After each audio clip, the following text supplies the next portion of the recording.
எல்லாருக்கும் வணக்கம். நான் இந்த சேனலை ஃபர்ஸ்ட் எப்படி ஆரம்பிச்சேன்னா, இந்த பனைமரம் நட்டு ஆரம்பிச்சேன். ஏன்னா எனக்கு கொஞ்சம் அதில் இன்ட்ரெஸ்ட்டு.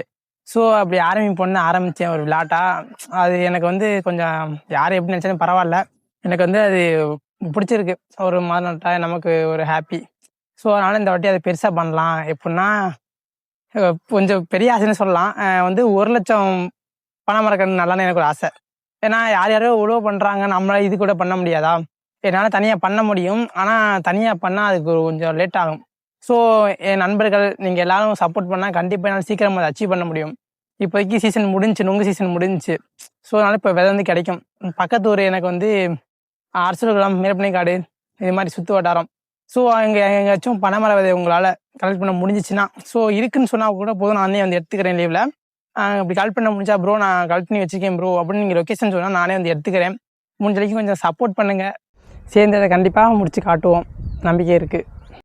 கண்டிப்பாக நீங்கள் ஹெல்ப் பண்ணுவீங்கன்னு நான் நம்புகிறேன். கண்டிப்பாக. எங்கடா நீ போகிறேன்னு நீங்கள் வேறு கேட்கலாம். ஸ்பாட்டுக்கு வந்தாச்சு. இப்போ எங்கே வந்திருக்கோன்னா நுங்கோட்டை போகிறோம் நாங்கள்.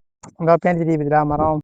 ஆல்ரெடி நிறைய பேர் கேட்டிருந்தீங்க போட்ட விதை முளைச்சிச்சான்னு. முளைச்சிச்சு. இந்த காட்டுறேன் பாருங்கள். எல்லாம் ஓரளவுக்கு ஒழுங்காக வளர்ந்துருக்கு. இந்த சீசன் ஒரு மழை பெஞ்சிச்சுன்னா எல்லாமே ஓரளவுக்கு வளர்ந்துருங்க.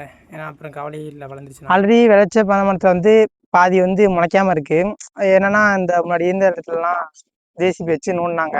அந்த கருவ மரம் இருந்ததெல்லாம் கிளியர் பண்ணிட்டாங்க. அதனால பாதி முளைக்காமே போயிடுச்சு. ஸோ இந்த கேப் வந்து ஃபில் பண்ணுறதுக்காண்டி மறுபடியும் விதை வந்து கலெக்ட் பண்ணிக்கிட்டு இருக்கோம். அதையும் நான் அப்டேட் பண்ணுறேன். நிறையா நொங்கு இருக்குது. ஆனால் வெட்டினா எங்களுக்கு ஒரு ட்விஸ்ட்டு முடிஞ்சு. ஆல்ரெடி 2 குடம் நொங்கு வெட்டிட்டோம். ஆனால் வந்து அது கல்லாக மாறிடுச்சு.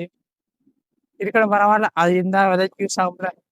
அடுத்த மரத்துக்கு வந்து பார்த்தா அங்கேயும் அதே கதை தான். வியூலாம் செம்ம பக்காவாக இருக்குது. பட் அங்கே நொங்கு என்ன கல்லாக இருக்குது. அதாங்க ஒரு கடுப்பு.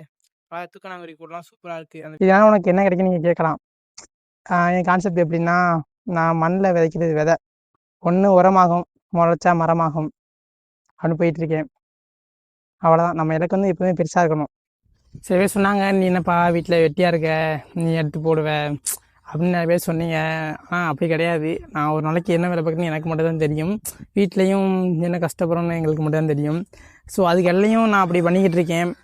இருந்தும் வீட்டில் ஓரளவுக்கு சப்போர்ட் கிடைச்சாலும் ஓகே தான். அவங்கள முடிஞ்ச அளவுக்கு அவங்களால ஒன்றும் பண்ண முடியாது. ஸோ எனக்கு வந்து எந்த ஒரு தடையும் இல்லாமல் அவங்க நீ பண்ணுறதை பண்ணு அப்படின்னு சொல்கிறாங்க. எனக்கு அதே கொஞ்சம் அறுதலாக இருக்குது. நம்ம வீடியோ யாரும் புதுசாக பார்க்குறவங்க தான் மறக்காமல் ஒன்று ஃபாலோ பண்ணிக்கோங்க. யூடியூப்பில் பார்த்தா சப்ஸ்கிரைப் பண்ணிக்கோங்க. முடிஞ்ச வரைக்கும் ஹெல்ப் பண்ணுங்கள். இப்படி போயிட்டுருக்கு. மறக்காமல் சேனலை ஃபாலோ பண்ணிக்கோங்க.